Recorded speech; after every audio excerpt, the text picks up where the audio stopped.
Thousands of Port St. John's residents converged here to engage the government on coming up with lasting solutions to the ongoing taxi violence. They are demanding the rearrest of 11 suspects that were arrested in connection with shooting and were later released due to lack of evidence. The community members alleged that some of the police have a conflict of interest as they are also involved in the taxi industry. We want the minister to remove all the police that are stationed here in Port St. John's. We want him to deal with those police officers that are also doing business in the taxi industry.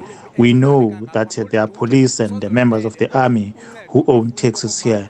We want them out. We also demand answers from the minister why 11 suspects were released. It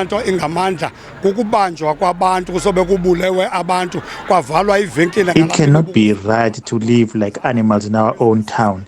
People were shot, cars were set alight, suspects were arrested but were released. We want to know why, because arms were recovered from the suspects, but we are told there is absolutely no evidence. How is that possible? Minister Bheki Cele has committed to end the taxi violence in Port St. John's. It's not necessarily promises, it's a commitment.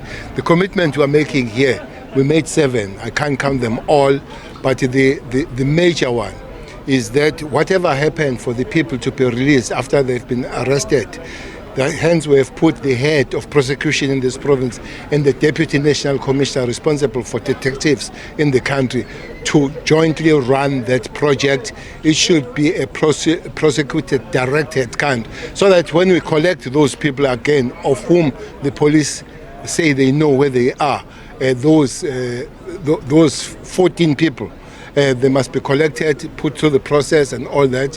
A call has been made for the warring taxi associations to quell the violence and comply with rules and regulations in the operations of the taxi industry. It can't be business as usual. We've told them.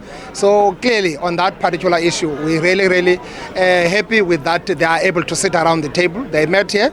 They also met in Lusikisiki. So there's also a discussion going on around Mthatha, etc. So MEC is at the center of that to make sure that things are coming back to normal. It's alleged the violence was over Mthambalala route between the two taxi associations, an action that was condemned by the Transport Department. Now you can't have a situation where people who do not have operating licenses demanding to operate in any route. So that is against the law. That allows the traffic officers to impound those vehicles, but also to fine those operators. And if need be, if there's violence, it gives powers to the MEC to even close their rank. 5 people were wounded during the shootout at the taxi rank, while 6 vehicles were tossed. But the situation has turned into normality at Port St. John's. The community hope the intervention by the police ministry will bring peace and stability in the taxi industry. I'm Kululeko Nyembezi, SABC News, Port St. John's.